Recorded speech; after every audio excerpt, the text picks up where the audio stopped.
Halo, Shalom. Berjumpa kembali bersama TIK atau Tik Tanya Iman Kristen. Senang sekali kembali hari ini dapat bersama dengan Anda semua. Topik pembahasan kali ini mengenai mungkin ada di antara Anda yang bertanya-tanya, baik di Oten maupun di RT6. Kenapa harus ada konten atau pembahasan dialog diskusi seperti ini yang tampaknya itu akan melukai atau merusak tenung atau kebinekaan Tunggal Ika, di mana tampaknya salah seorang kelihatannya menghujat atau menista atau membahas, menyudutkan atau menframing sebuah ajaran tertentu. Nah, ini kita mau klarifikasi atau kami akan menjelaskan secara rinci bahwa kenapa hal ini bisa terjadi, kenapa asap ini makin lama makin tebal, pasti ada api yang masih menyala. Oke, baik, sebelum kita bahas, pastikan Anda sudah mengklik tombol subscribe, like, dan aktifkan notifikasi, dan berikan komentar terbaik kamu di kolom komentar. Karena dengan Anda berkomentar, secara tidak langsung kamu memberitahukan kepada algoritma untuk dibagikan ke lebih banyak orang lagi, sehingga makin banyak orang terberkati. Terima kasih yang bagi mensupport kami. Tuhan Yesus memberkati.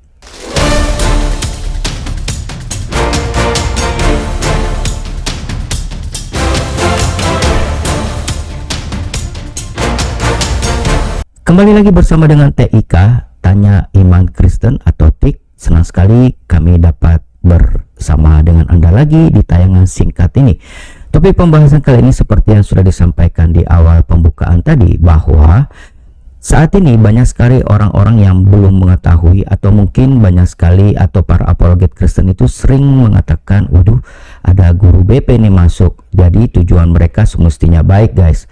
Tujuan mereka sebenarnya ingin membuat sebuah keadaan itu menjadi damai, karena mereka mungkin baru pertama kali melihat tayangan atau baru pertama kali menjumpai sebuah diskusi yang seperti ini, baik itu di TikTok, YouTube maupun di Facebook atau platform media sosial lainnya.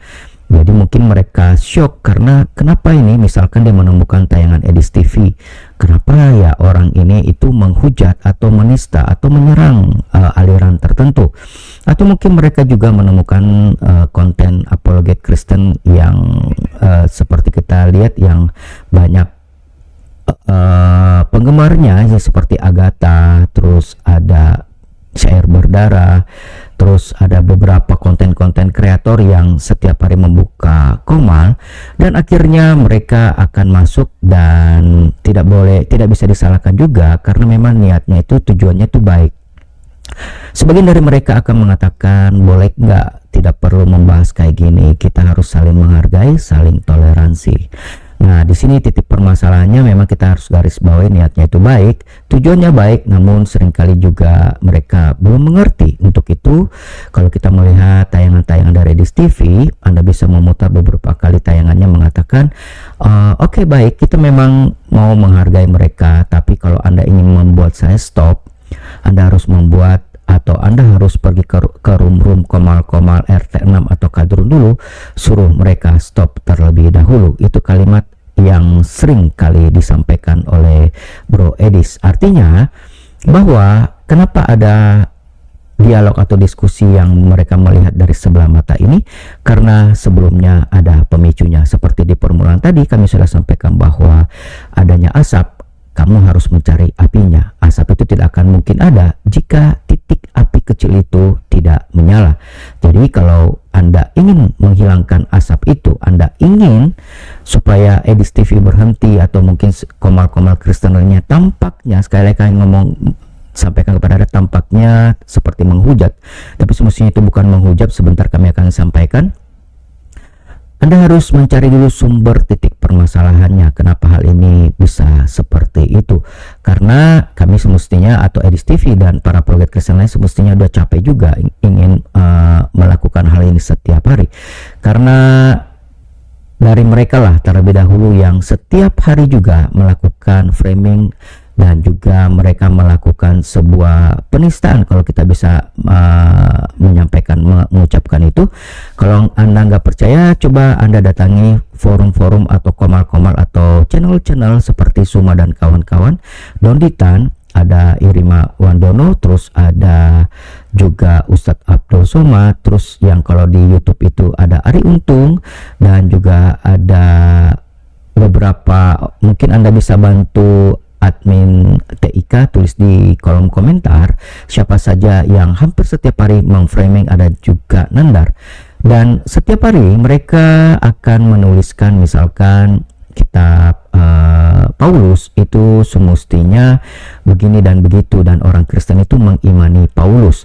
Dan di yang paling populer di dalam salib Kristus ada jin kafirnya, dan Bunda Maria itu mempunyai beberapa anak, Yesus Kristus itu berhubungan dengan Maria, dan juga menuhankan kok manusia, Tuhannya kok mati, dan lain sebagainya.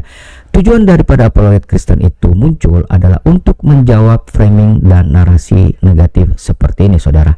Karena jika bukan kita, siapa lagi? Seperti yang Andre Tunggal katakan, jika semua orang baik diam dan framing narasi negatif ini setiap hari disampaikan di sosial media, di platform-platform digital ini, itu akan menjadi sebuah pembenaran, dan tidak tutup kemungkinan keluarga Anda, saudara Anda, ponakan Anda akan menjadi korbannya. Karena mungkin Anda orang hebat, Anda menguasai apologet, Anda menguasai firman Tuhan, Anda rajin membaca firman Tuhan dari Kejadian sampai Wahyu, tapi pertanyaannya, saudara Anda, keluarga Anda, sahabat Anda, dan siapapun lingkungan sekitar Anda, mungkin komunitas Kristen Anda yang saat ini sudah jarang ke gereja, sudah jarang beraktivitas di lingkungan kekristenan, tidak pernah baca firman Tuhan, tidak pernah menyanyikan lagu kidung-kidung pujian, dan itu akan menjadi sasaran untuk mereka. Karena kami telah mendapatkan juga beberapa di antara mereka saat ini sudah mualaf. Anda bisa menjumpai beberapa orang-orang Kristen saat ini. Salah satunya mungkin Anda kenal, yaitu konten kreator yang sangat terkenal yang punya podcaster terbesar di Indonesia. Dia yang badannya kekar, dan dia adalah seorang TNI yang aktif juga, tituler. Anda sudah mengetahui dia.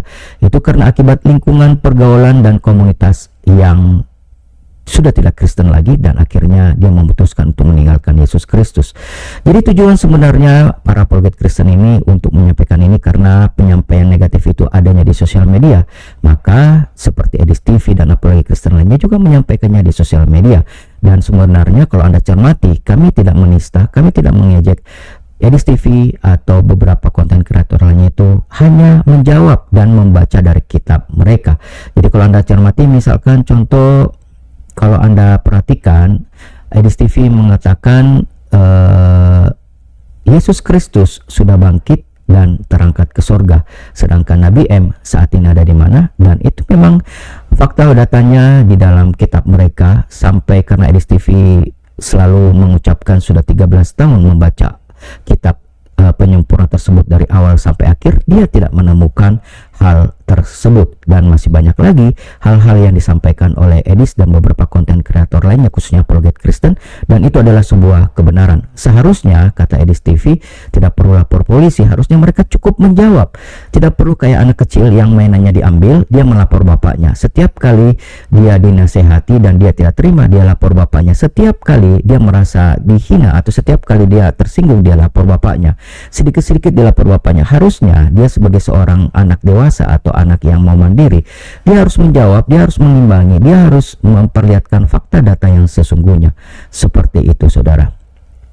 Oke, baik, itu yang dapat kami sampaikan. Mungkin ada sesuatu yang ingin Anda tambahkan, para apologet Kristen atau saudara-saudaraku yang mungkin melihat tayangan ini sudah berlalu sudah sekian lama. Anda bisa menulis komentar Anda di kolom komentar, dan komentar yang terbaik akan kami keluarkan, karena ada beberapa komentar yang kami filter dan tidak semua komentar kami tayangkan. Kiranya Tuhan Yesus memberkati kita semua. Terima kasih yang sudah bersama dengan kami, dan mohon dukungannya untuk terus mensupport kami, para apologet Kristen, dan juga para beberapa konten kreator Kristen. Caranya sangat mudah dan gampang, khususnya TIK ini. Anda hanya mengklik tombol subscribe, like, dan aktifkan notifikasi, dan berikan komentar terbaik Anda. Kita berjumpa pada pembahasan berikutnya. Tuhan Yesus memberkati.